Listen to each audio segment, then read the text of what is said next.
Slum area के बच्चों की जिंदगी में रोशनी भरने का काम करना हर किसी के बस की बात नहीं है।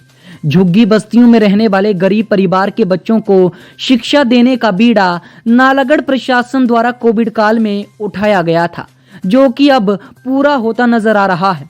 ये वह बच्चे थे जिनके दिन की शुरुआत सुबह भिक्षावृत्ति पन्नी व कबाड़ का थैला उठाकर होती थी।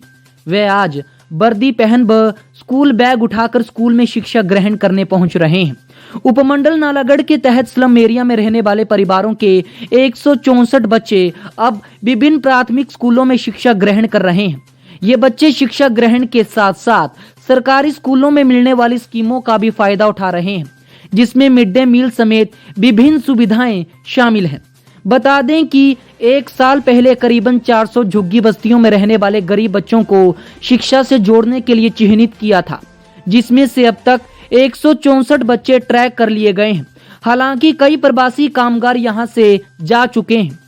बाकी बच्चों को ट्रैक करने का काम जारी है।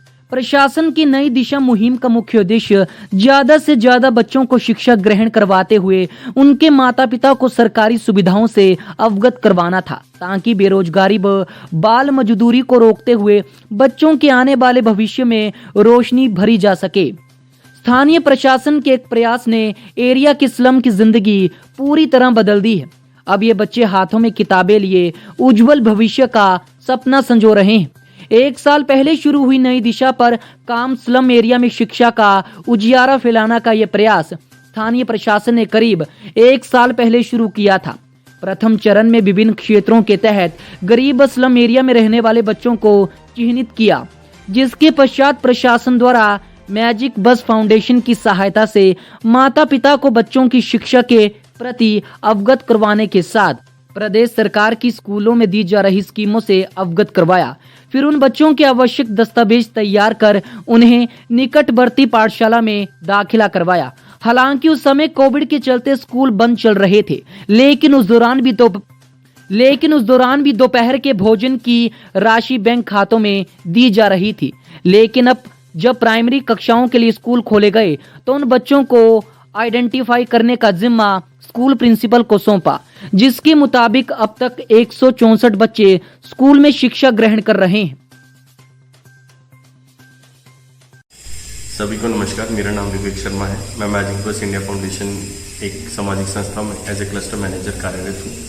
हमने डिस्ट्रिक्ट एडमिनिस्ट्रेशन के साथ मिलकर एक मुहिम चलाई थी जिसका नाम था नई दिशा, जिसमें हमने आरटी के अंतर्गत लगभग 166 बच्चों को जो है स्कूल में री एनरोल कराया, जिससे आज उन बच्चों का एजुकेशन के प्रति जो स्तर था वो और बेहतर हुआ है, और उन बच्चों के अंदर जो स्कूल ना जाने की इच्छा थी वो भी कहीं ना कहीं इम्प्रूव हुई है कि वो अब स्कूल जा पा रहे हैं, और उनके माता पिता भी अब जो राइट टू एजुकेशन जिसे हम आरटीए भी कहते हैं, उस चीज़ का जो सही उपयोग है वो कैसे करना है वो जान पाए। इसके लिए हम जो डिस्ट्रिक्ट एडमिनिस्ट्रेशन है और जो ब्लॉक एजुकेशन ऑफिसर हैं हमारे, उनका हम तहे दिल से धन्यवाद करते हैं कि उन्होंने हमें इस कार्य के लिए चुना। और आज हम भी बहुत गौरवान्वित महसूस करते हैं कि हमने लगभग 200 से ज़्यादा बच्चों को अभी तक स्कूल में री एनरोलमेंट कराने के लिए आगे भी कोशिश करेंगे। तो इसके लिए मैं डिस्ट्रिक्ट एडमिनिस्ट्रेशन का भी धन्यवाद करता हूँ, और हम आगे भी इस मुहिम को कंटिन्यू रखेंगे। धन्यवाद। एक शिक्षा को लेकर हमने झुग्गी झोपड़ियों में बच्चों के लिए नई दिशा नामक एक प्रोग्राम चलाया था, जिसके अंतर्गत हमने जो स्कूली धारा से छूट चुके हैं बच्चे हैं, जिनके पास स्मार्टफोन्स नहीं थे या जिनके पास इंटरनेट कनेक्टिविटी या संसाधन नहीं थे और जो स्कूल नहीं जा पा रहे थे, तो पिछले एक वर्ष के दौरान हमने उन बच्चों से संपर्क किया, उनसे मिले, उनके हेल्थ चेकअप कराएं, उनको सोप सैनिटाइजर बांटे और उनको प्रेरित किया कि वो मुख्य धारा में आए। तो उस समय हमें देखने को मिला कि उनके पास आधार कार्ड या और कोई डिटेल नहीं होने के कारण वो नामांकन नहीं करवा पा रहे हैं। तो इसको लेकर हमने स्पेशल कैंप्स करवाए, बच्चों के नामांकन करवाएं, और एक एनजीओ है मैजिक बस फाउंडेशन और बीईओ और प्रिंसिपल आईटीआई श्री जोगेंद्र शर्मा है, इन्होंने हमने एक टीम में बनाकर काम किया।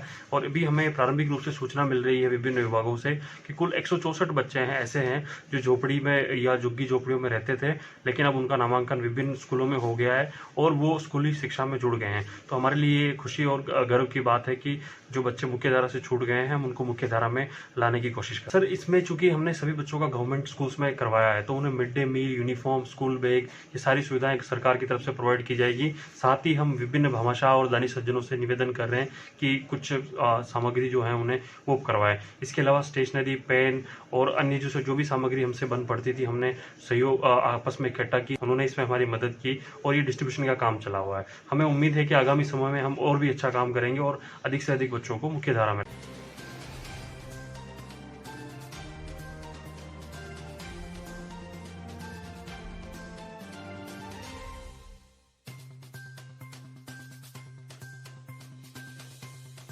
हिमाचल प्लस न्यूज के लिए नालागढ़ से सुरेंद्र सिंह की रिपोर्ट।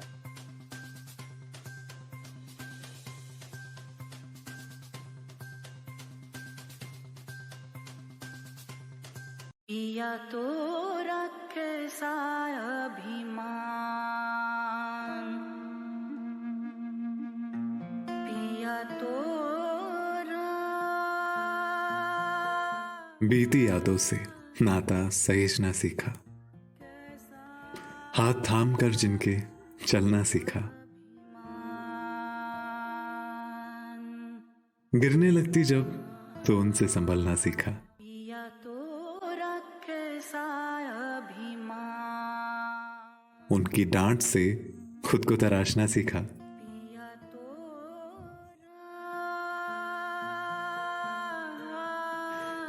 घर से दूर होकर भी दिल को हमेशा यह एहसास रहता है, उनका प्यार और फिक्र हमेशा मेरे साथ रहता है।